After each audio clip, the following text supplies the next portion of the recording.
go. And hello, everybody. Welcome back to the True Path Entrepreneur. This is your guide to living your purpose and growing a business with freedom, fun, and adventure. And I'm your host, Beth Weinstein. I'm a transformational business coach helping current and aspiring entrepreneurs align with their true purpose and grow their business so that you can have profit with passion, freedom, fun, and really do work on your own terms from anywhere on earth. And today I'm really excited to be talking with Meiyoko Taylor. Hey, Meiyoko, how are you? Hey, Beth, how you doing? I'm awesome. Good. I'm trying to get my light fixed there. It fell. There you go. So Meiyoko's coming to us from Jersey. I love the East Coasters. I love to point this out because I'm on the East Coast myself. And he's known as the trajectory changer. Meiyoko is a multi-generational thought leader in personal development and the creator of the acclaimed Amazing Leadership Program, which teaches CEOs, entrepreneurs, professional athletes, and industry leaders a comprehensive system to promote peak performance in every area of life. For over a decade, he has been an internationally known personal development coach focusing on leadership, entrepreneurship, self-improvement, and emotional intelligence. Meiyoko has also achieved success as an author, writing and co-authoring a total of 5 books, including Find Your Amazing, 5 Steps to Transforming Your Life, and Forever Trucking, Mastering the Will to Win, both of which have become bestsellers. He has received wide media coverage and acclaim, including features in Success Magazine, Reader's Digest, Women's Health and Fitness Magazine, Bustle, Ladders, and dozens of other media outlets. Additionally, he regularly contributes to some of the top media publications and is a co-host of a popular personal development show entitled The Art of Winning. And I love this. I love that we get to talk leadership, CEOs, entrepreneurs. Meiyoko, I ask all my guests, really quickly, how did you even get started on this journey into coaching and helping other leaders? Where was your background? It's interesting because I often tell people I didn't choose coaching. Coaching chose me. Yeah. I just have that belief. And I was always the kid that was too smart for his own good. I was always trying to give advice to people, and it's like, who's this little runt? Get out of here. So I've always been that particular type of person. A very nurturing nature, a mind to want to serve and help other people. I just love doing that. And what happened is I kind of got off track and I started listening to what other people wanted me to do in my life. I'm adamant about telling people that you really got to find what you're truly passionate about, as opposed to what your parents want you to do, what your peers say you should be doing. Because I found myself doing all the things that people recommended, but I was still slowly kind of deteriorating inside. And what I mean by that is that I wasn't doing anything that I was passionate about, so I was just coasting through life. And I got to the point where I was severely overweight. I was in a horrible relationship, and my health was failing, and I just was at a job that I hated. I mean, my life, everybody that looked from the outside was just like, here are the typical things that he should be doing. He should be happy. But I'm like, oh my God, is this what you guys call life? Mm-hmm. So I got to the point where I remember looking in the mirror and I burst into tears because I didn't recognize who I was anymore. And I said, look, I have one of 2 decisions I can make. I can either continue to go down the same road, bad health, horrible relationship, job that I hate, end up God only knows where, or I can make one of the scariest decisions that I've ever made in my life. And that was to completely go against the grain, start reconnecting to who I really was, regardless of the flack and the pushback I was going to get. And that's what I did. And what I found out was that once I did that, I got a lot of pushback because people didn't understand. And I'll explain why in a second. But I kept going. But what I realized is that there was a lot of weight that started to lift off my shoulders. And I said, oh my God, this is the direction I should go. And I said, but I'm still missing a little something. So I typed in how to find yourself or something like that. Mm-hmm. And personal development was right on Google. And I'm like, what's personal development? What the heck is that? Mm-hmm. So I clicked on personal development, and one of the first people that came up, of course, was Tony Robbins. Mm-hmm. Next person was Les Brown, Jim Rohn, Zig Ziglar, all the people that I'm sure we know, mm-hmm. Very popular names. And I just became fascinated. I'm like, oh my God, you literally can change your mindset and actually achieve all the things you want to achieve. I've never heard this before. This was foreign to me. So I became fascinated with it, started to look into mindsets, started to look into all these different things, started to listen to the CDs, the audios. And I just became obsessed with trying to create a better life for myself in every area. So I probably read within a year over 60 books. I mean, I literally just engrossed myself in this information. And I just fell in love with the fact that you can actually take steps to improving every area of your life. And to make that long story short, I started to look into coaching, because then I started to help people, because as I would learn something, I would implement it in my family or implement it into my peers. And they're like, you have freaking changed, dude. Like, what happened? And I didn't even realize it. I started to become the things that I was reading about. And I said, you know what? This is what I really love. This is 100% authentically me. How can I make money doing this? That was the next question. How can I do this for the rest of my life? And that's when I started getting into coaching and getting coaching certifications and getting into NLP and emotional intelligence and all those things. And I haven't, looked back ever since. So, and that's pretty much my story. My story of becoming a coach, it wasn't something that I decided to do one day. It was kind of something that was already in my makeup. Yeah. But life and experiences kind of brought me full circle to what I was purposed to help people to do. And that's my story. Totally. Mine is very similar. It was like mine accidentally happened and I was like, oh, I guess I have a client, and next thing you know. But it's the same thing. It's like I've been on that journey for so long, and like sometimes, and I'm sure you experience this, we get clients, I have many clients that they almost hit this rock bottom point where they're like, they look in the mirror and it's like there's a wake up call, like, wait, if I don't make change now, I'm going to just keep going downhill. And like you probably, I saw my future and I was like, no, I don't want that. I'm going to do this. It's like Tony Robbins says, you just have to change, right? Right. But it's only two things that really make us change. It's something that is highly pleasurable or something that is severely painful. And for the most people, for the most point, it's usually the pain. Yeah. I mean, when you hit rock bottom, it's just like you have nothing else. So you can't really focus on all the things that are going wrong. You get to this point where it just becomes normal. Like, okay, I am in this particular state. What else can I look forward to? And it's just like you're looking at, all right, I have this decision to make. And everybody comes to that decision in their life. I believe everybody experiences this to where they can continue to move towards the chaos, or they can make the decision to finally change, because it's not going to get any better. It's only going to get worse. Yeah. So it's going against that current, and I think everybody experiences that, just like you and myself have. And totally. we're blessed to be where we are today because we made the right decision. Exactly.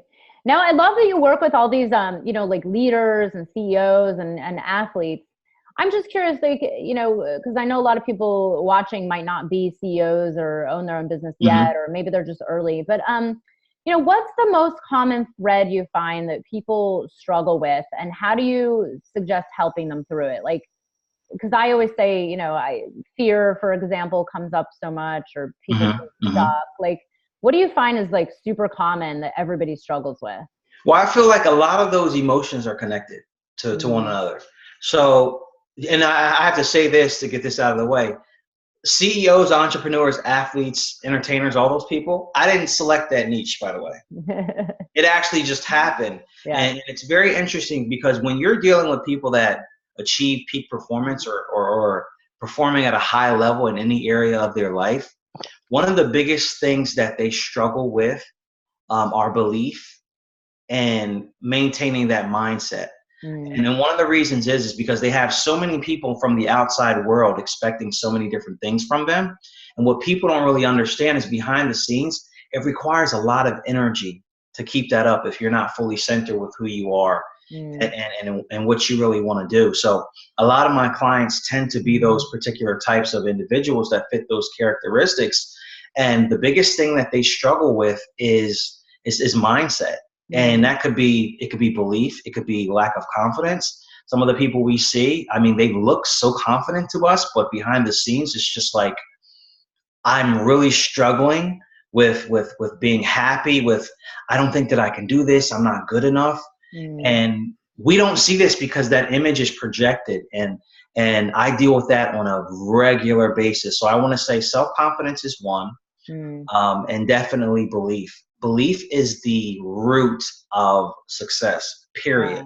I don't care what you're trying to achieve in your life. I often tell people will come to my office or want to hire me and say, hey, I'm having a problem with my sales. I want to be a better business owner. I want to perform better as an athlete. The first thing that I'm going after is I got to see what you believe, because you're only going to go as far as your belief takes you. And that's just the bottom line. We have a lot of motivational speakers, a lot of people that can inspire you. But if self-motivation and purpose isn't there, motivation has an expiration date. You're not always going to feel like you're motivated to do something. And I think that's important, because this facade of entrepreneurship and business owners and things like that, it's sexy, it's appealing. They see the mirage of things, but the reality of it is, somebody asked me on an interview, I feel your passion and you love doing this. Do you always feel like doing this every day? No, I don't. And then they're like, oh my God. I'm like, no, I don't feel like doing it every day. Now, I didn't say I didn't feel like I was purposed to do this, but sometimes life happens. We're human beings. We may not feel like doing it, but the difference is, through that lack of motivation, it's that drive and that purpose that is always there that keeps you going. Because I firmly believe that I am meant to do this. And my point is when you have a belief system that says, I'm going to do this, I'm meant to do this, then your behaviors, then your habits, then the actions that you were struggling to make, then you start making them, and it almost becomes automatic. I tell a lot of people, most people aren't lazy.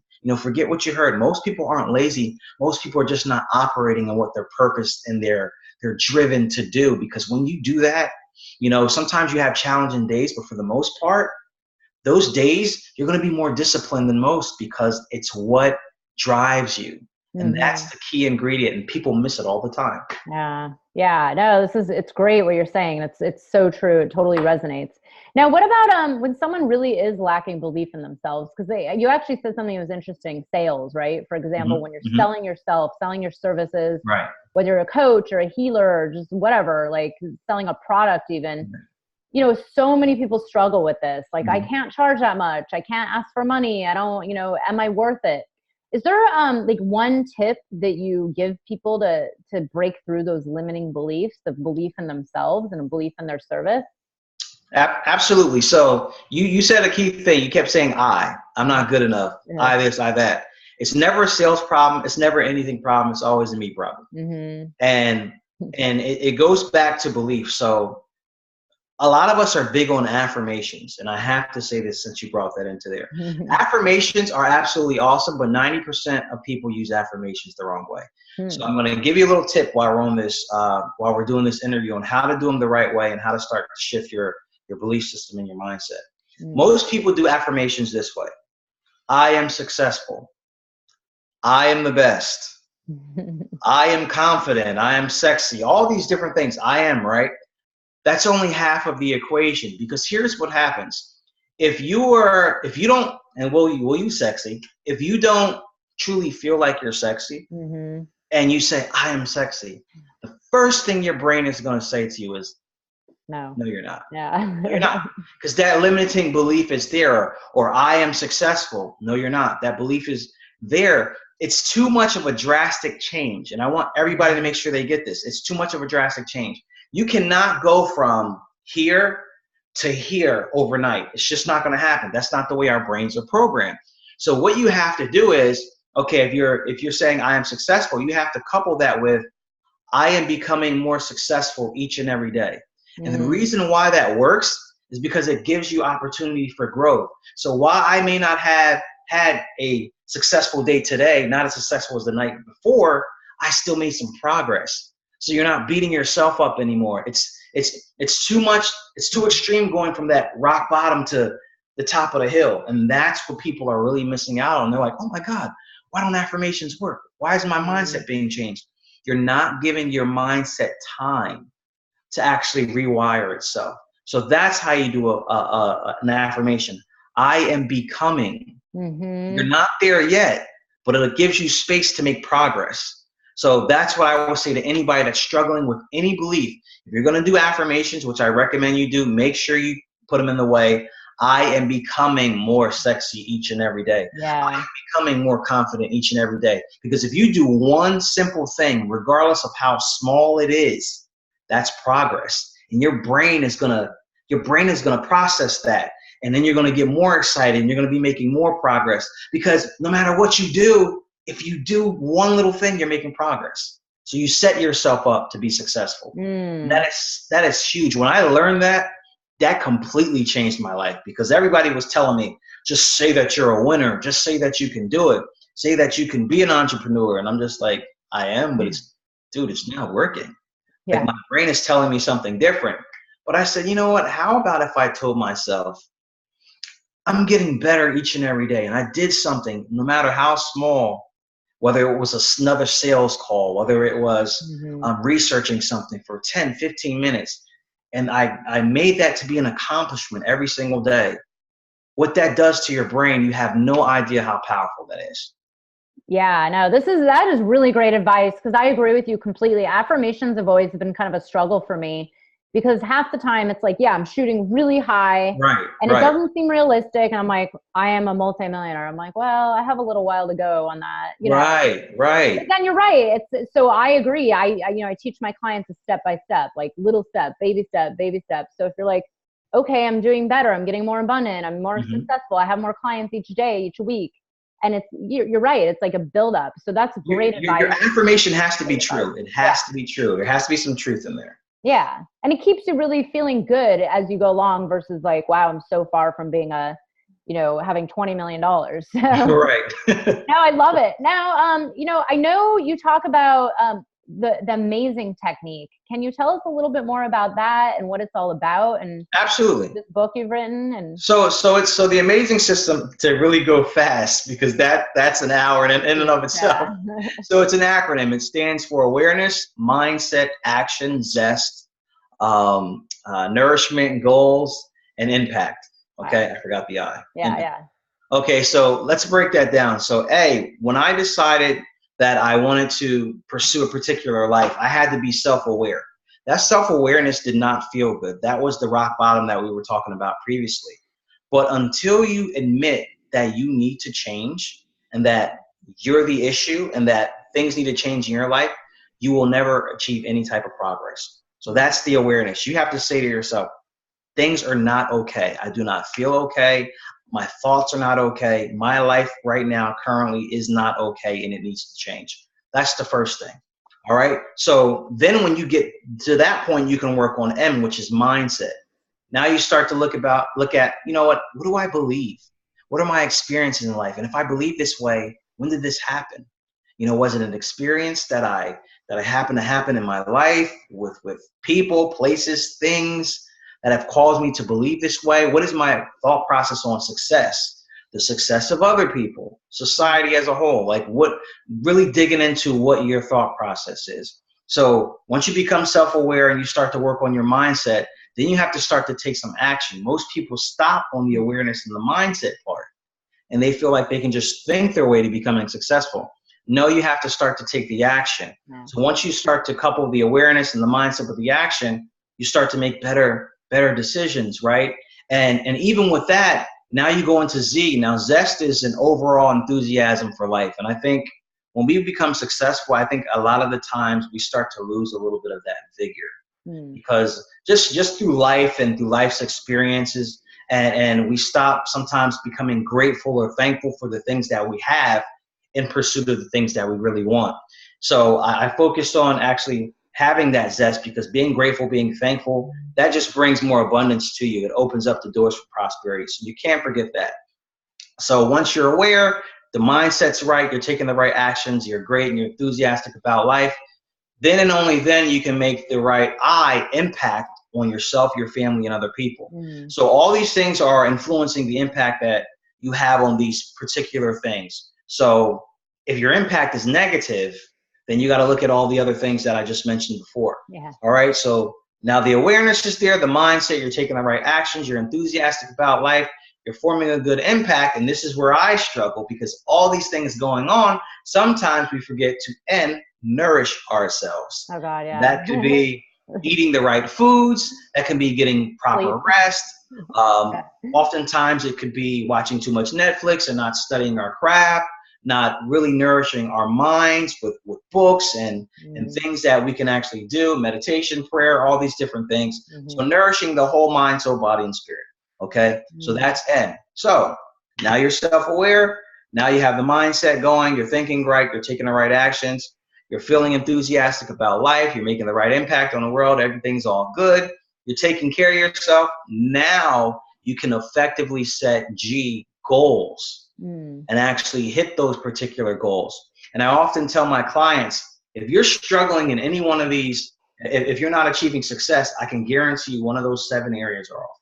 Yeah. And that's what I gauge everything by. Wow. You're right. That is really everything in a nutshell. This is amazing, this acronym. I'm like, why haven't I heard this before? Absolutely. It covers everything. Yeah, it's everything. And I was just talking to someone else about the foundation. Like, I'm a business coach. I teach the typical marketing, business, growth, blah, blah, blah. But a huge part of what I end up teaching is this deeper work of mindset and heart and where you're at and how you are nourishing yourself, how are you living your full life? Because if you're not aligned and you don't have that foundation strong like a house, then you're not going to be able to build the second or third story, Well, you're awesome, because even as a business coach, you understand the most important thing is if you don't have this, if you don't have what's going on in your mind and your heart correct, then it's going to affect your business. It always does. People say you can separate the two. You can. It affects one or the other. It does. No, and I have this thing. I make jokes. I'm like, yeah, people see through your crap too. Like, if you're not there and you're coming from a place of desperation or your heart's not in it, this is why probably like you, like the nourishing part is really hard. And I've now, over many years of being an entrepreneur, I realized if I'm feeling burnout or tired or just not up for it, like, screw it. If I can, I'll just take the day off or cut back. And because I know, it's almost not worth it. It's like you have to feel in it, like you said, with this mission and this purpose. Now, this is really awesome. Like, I love everything you teach. Now, I want to talk about, you mentioned that you have a new book coming out, and that's today's free gift, and people can get a chapter from this book. Yes. Can you tell people, I'm fascinated by this topic that you're talking about in this book. Okay, so early on when we were talking about my life-changing epiphany, that actually happened after I turned 30. So, we're in an age where millennials are talked about quite often, but a lot of us have forgotten about the middle person. And those are people that have turned 30, 40, 50, 60 years old.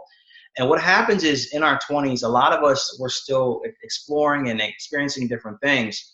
But what happened for me is when I turned 30, I looked at my life. It's like my whole life just flashed before me. And I felt like I should have been married, should have had kids, should have had my dream job, all these different things.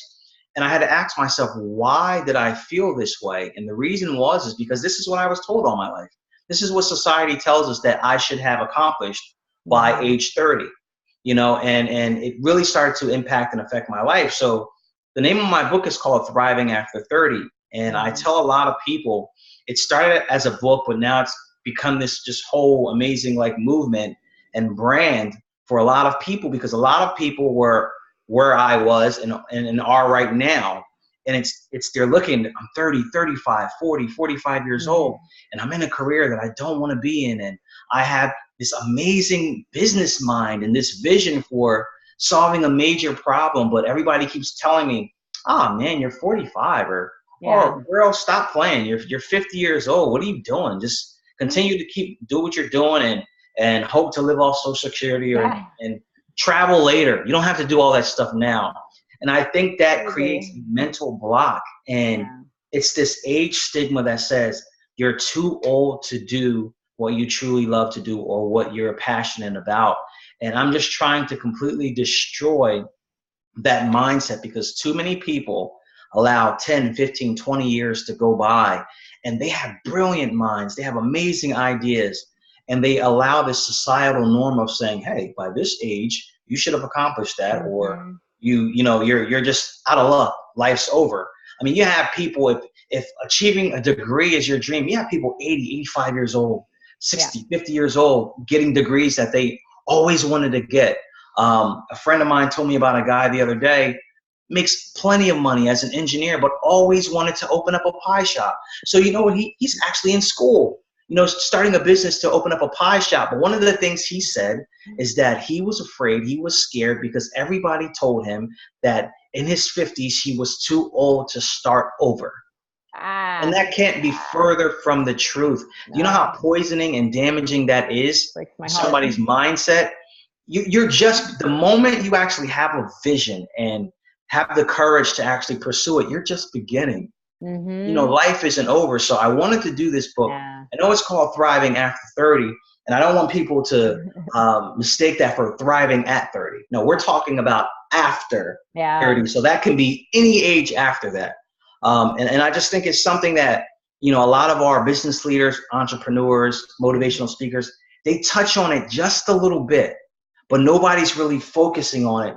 And I see it too often with my clients. Too many people were coming to me saying, Meiyoko, I'm 37, and I got married at 30 because people told me it was the thing to do, and the marriage didn't work, and I knew I should have never married him, but I was 30. What was I gonna do? Exactly. And or I was 40 something and I had this amazing idea, but I was already in my career. I had enough money to make the decision, but I'm too old. People are telling me that it's just too late, to stay in this career, and you're already at the midway point, but you're not happy. And this is why it really, really compelled me to actually write this book. So I can honestly say, my first book, Find Your Amazing, was really good, but I think this book, for me, this is the most rewarding and gratifying book for me, because I lived exactly what I'm teaching in this book, and I see it so often. So many dreams are dying, so many amazing ideas are just falling by the wayside because somebody is telling them that they're too old to do it. And the sad part about it is, the only reason why they're telling these people that they're too old to do it is because it's what they hear around them. Their families and society and the media, they dictate what you're supposed to do at a certain age, and nobody has said, you know what? Why can't I? Exactly. So I'm one of those people. I want to launch a revolution because it's something that has affected me in a profound way. And I know there's amazing people that are going to be listening to this right now. Oh my God, I feel the same way right now. So I encourage them, to break out of that age stigma and that limiting belief that you're too old to do it, because you're not. It's just a matter of taking the action. I couldn't agree more. And it's so funny. I'm just sitting here going, nodding my head, because it happened to me around 34, 30, between 33 and 35, those years of I hate what I'm doing. This isn't what I want to do the rest of my life. I still have to work another, 30, 40 years. What am I going to do? And I remember having that conversation of oh my God, I can't start over. I'm 34. And now looking back, I'm like, oh my God, it was the best thing I ever did. Absolutely. And because I probably would have been like you, I would have been on the path to some kind of, colossal self-sabotage or damage or who knows, but yeah, I mean, I like you, I have a lot of clients in their 30s and their 40s that are you know what, we have the rest, and plus we're living longer and longer. We have so many more years to work. You have to do what you enjoy, and there's always a way to make it happen. And no one is too old, especially 30s and 40s. So I'm so glad you're giving this away, this chapter. Well, it's interesting if you look at it, and I want people to really listen to this. We are trained to go to school, go to college. We don't really get taught any life skills. Or how to deal with emotions and different things. So we go to college, we get these degrees. We work in a job for 25 to 30 years. We collect maybe a pension, Social Security. Maybe. And then you know what we say? Oh, I'm 65 years old. You know what I'm going to do when I retire? I'm going to finally do what I always wanted to do. I cannot understand so sad why that whole societal thought process is there. You're going to wait until you're 65. And I'm not saying you're not going to be able to be agile and move around and do things, but I'm sorry, at 65 versus at 25 or 30, there is a difference. That's just reality. So you're going to wait towards 65. You're 65, 70 years old, and then you're going to tell me you're finally doing what you wanted to do. What were you doing the other 45 years of your life?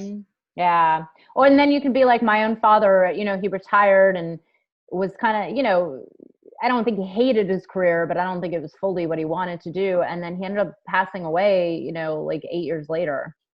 And it's unfortunate. It's like that whole life waste. And so that's how I learned. That was one of the ways I learned my lesson. I was like, wait a second, we actually only do live once. Like, why waste it? And that's why I'm doing this series, and that's why I brought you on. I'm so glad you're giving this information away. And everybody, if you're watching, please download this chapter. It's really important. You know, I know the people we work with, everybody will benefit from this.